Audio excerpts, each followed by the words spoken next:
Hey, welcome to another episode of the Jon Gil Show. And on this episode, we're going to talk about different tips for new investors. What to look out for. So if you like what you hear today, hit that like button, subscribe to the channel. I definitely would appreciate that.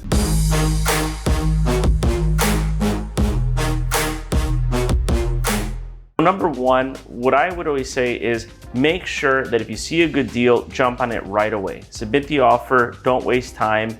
If you can go from the property straight to the office and submit the contract, that's great, because time is always of the essence, especially on great deals.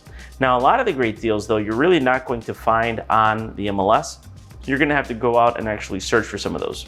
So that leads me to the other point, which is go out, drive around, and look out for properties that look a little tired. Maybe they have some broken mailboxes, some broken windows.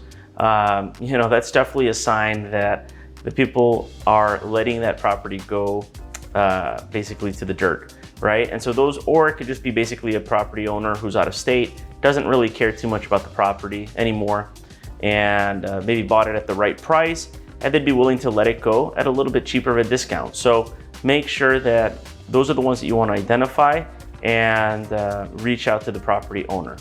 How do you find who the property owner is? Well, you can go to the Cook County, here in Chicago, we have something called the Cook County Treasurer's website, which is where you go to see a property tax bill.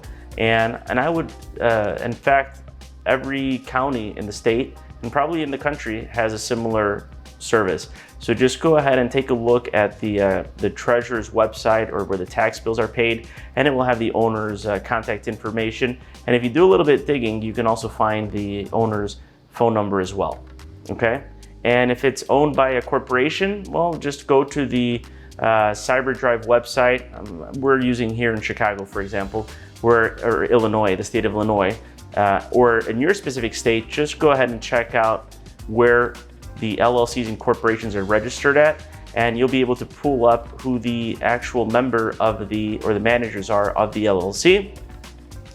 And it will take you to an actual individual's name, and then you can pull up his or hers contact phone number if you just search on Google. Again, there's different services for that. Great, so now you have the phone number. Congratulations. Reach out to that person, say that you're interested in buying the home if it's something that you didn't find on the MLS. All right. The other thing too is, where are you going to actually look? What are you looking for? Most people, I think when they start off, they're looking for some of the best neighborhoods to invest in because they feel that it's a lot safer. Well, as the saying goes, there's more, the more risk you take, the more reward you receive. So what I would do is usually look at different emerging neighborhoods, probably areas that aren't completely, say, gentrified. Well, I look at areas that are starting to gentrify, but not exactly in the specific area, but say maybe a few blocks away from where it's at, where all the action's happening, where you can still find great deals. And it's just a matter of time before some of the residents of those areas start to also consider moving to those bordering locations where the rent is still slightly affordable, but it's just a matter of time, like I said, when they'll actually start to work out in your favor. And actually, most of the time, as long as you're in that same zip code, that's also something very favorable for the appreciation for appraisers, when they take into consideration different comps. So if you're looking to buy the place, say it's a rental property, right? And you're looking to keep it, well, if it's in that same zip code and an appraiser can use certain comps in that area, you can refinance, pull your cash out, and consider to, continue to buy. So, you might be able to get better appreciation values versus, say, if you were further away out and, weren't in that specific pocket that the appraiser could not use the comps for. So the other thing too is, make sure that you're doing your due diligence and your underwriting ahead of time. And I know I did say at the very beginning, if you think it's a great deal, go and put an offer in right away. That's true, but it only takes really just a few, say, 10, 15 minutes to just do some quick underwriting on your part to ensure that you're not getting screwed. What do I do? Try to set up an Excel calculator where you're going to have, you'll be able to put say if it's a single family home that you're looking to renovate and flip, Well, just make sure that you have your numbers already dialed in as to how much you think it's going to cost. I would have a tab that already has some of the prices laid out. If you don't know what those prices are, make sure that you start to talk to different contractors to get a general idea of what it would cost, right? So you don't want to go, if you're starting from scratch, you want to have an idea, right? So maybe I would talk to different contractors, go walk a few properties first, get an idea of what different contractors are charging, get at least 2 or 3 different general contractors, and not just general contractors. Treat the job as if you were the general contractor. Go out, talk to different, heating techs, electricians, plumbers, basically everyone that you're going to be using. Reach out, talk to them, get an idea and a pulse on what real prices are. Because general contractors have a tendency, well, not a tendency, they have to make their profit, right? And what they'll do is typically tag anywhere between 20 to 30% of all of the prices that come in, and that's their bottom line profit. So you could save that 20 to 30% if you go out and speak directly to some of those vendors. And you'll also, as I mentioned, have a general price that you can go then take to your Excel spreadsheet, plug in those numbers, and when you go and check some of the different properties out, you'll automatically know, okay, well, this is how much my all-in cost should be, right? And make sure that you have a contingency there of 15% just in case things go out of whack on the prices, which more than likely will happen, especially on your first project. So the other thing too is if it's a rental property, for the due diligence, make sure that you're looking at different rental comparables in the area. Go to apartments.com and pull up all of the different rents in the area. It'll give you a good indication of what the rents for that property can max out for.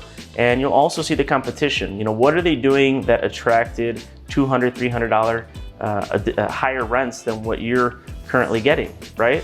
And what is that going to cost you to get it to that point? Did that place have new kitchens, new baths? Okay, so that's something that you're going to want to plug into your numbers. And always remember that when it's time to sell, there's also additional costs at the end. You got usually about 7% right off the bat. That's 6% maybe in commissions, or say anywhere between 5 and 6% in commissions, and another 2% in just general closing cost fees. That's taken off right from the top of your sale, and then from that, just consider that for your bottom line profit. Okay, and very important, just make sure that you have enough reserves. You don't want to start in a project and end up going broke, right? Which does happen a lot. And make sure that you have people in mind that if that does happen, the rule of thumb is just have 3 months of reserves, right? Okay. But when you're doing construction, sometimes there's a lot of unforeseen costs that come up. So, have some contingency plan. Do you have someone in mind that you can go and get an additional 20, 30,000 from in the event that you run out of money? If not, start thinking about who you can go to. Offer them maybe, 10, 15% on the money, and more than likely you'll be able to find someone who will lend you at those rates, right? And then you've covered at least that. If you're going in by yourself, you just want to have everything covered. You don't want to get screwed. Last but not least, make sure that you have your accounting, your bookkeeping down, right? So what does that mean? So when you buy that property, what I do and what I recommend is, first off, get yourself an LLC. It doesn't cost much. It's $300. People get an attorney to do this, which is fine. You can do that. But what I use, you go to here in Chicago or in the state of Illinois, you go to CyberDrive, you set up your LLC. It only takes 5 minutes to do, and don't overthink the name of the property. I mean, you're wasting time. All you're trying to do is just set up an LLC for one, you're taking off some of that liability off of you, so that if anyone is trying to sue, maybe they slip and fall, they're not suing you directly, they're suing the corporation, right? Obviously, you're going to have insurance on the property too, but it's just an added layer of security.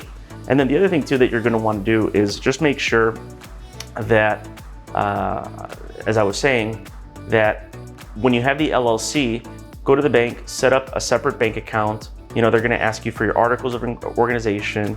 They're going to ask you for your EIN number, which when you set up an LLC, it will not give you an EIN number. You have to go to the IRS website, and you can actually plug in the information for your corporation, for your LLC, and it'll automatically populate for you an EIN number. Be careful. There's a lot of websites out there that will try to scam you and you know, have you pay $200, $300 for an EIN number. It's free through the IRS website, okay?